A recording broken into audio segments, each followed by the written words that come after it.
Welcome back to the American media, where we bring you the stories behind the stories. Stories that shape lives, communities, and sometimes history.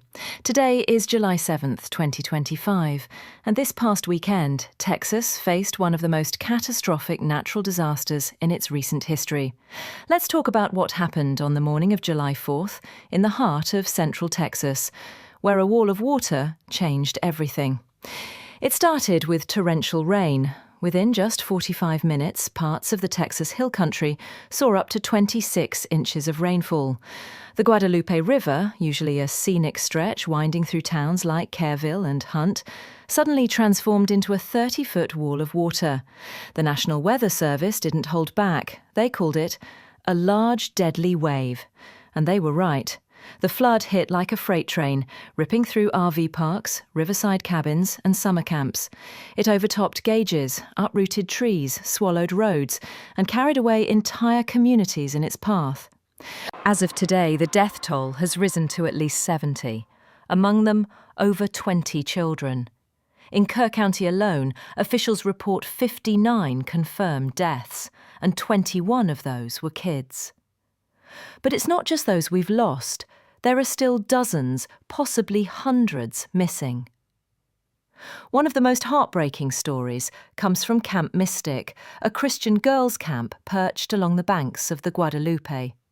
According to reports, between 11 and 27 campers, along with at least one counsellor, are still unaccounted for. The response has been massive. Lieutenant Governor Dan Patrick, Governor Abbott and local officials have deployed over 500 search and rescue personnel. There are 14 helicopters in the sky, drones overhead, boats on the river and boots on the ground.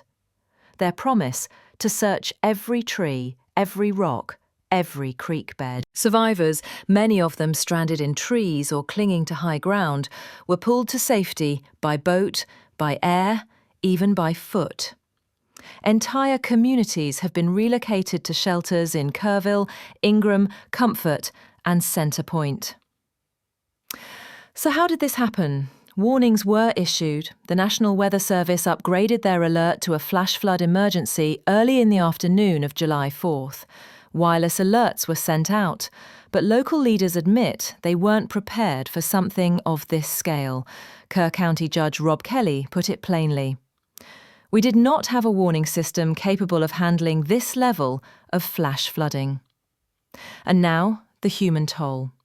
At reunification centres in Kerrville and Ingram, parents wait, some already reunited with their children, others still praying, still hoping. One mother, speaking to NBC5, said through tears she's devastated, but clinging to hope for her daughter Hadley Hannah, still missing. For many, this has brought back memories of another flood nearly 40 years ago that left the region grieving. Once again, the Guadalupe has claimed lives. So what's next? Search and rescue continues, now shifting toward recovery. Texas EcuSearch and other volunteer organisations are aiding in the gruelling effort of retrieving bodies, belongings and anything left behind. FEMA has been deployed, so have state and federal resources. But what communities need most is long-term help, shelter, mental health care and funding to rebuild.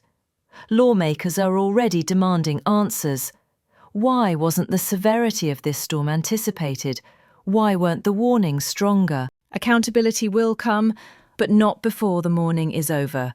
The confirmed death toll stands at least 70, and it may still rise. Children, counsellors, parents, visitors, all swept away in moments, many without even knowing the danger was coming.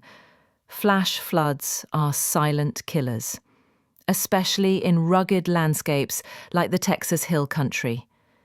Experts urge, heed flood warnings immediately. Stay away from riverbanks, even if skies look clear. Keep alerts turned on. Know your escape routes.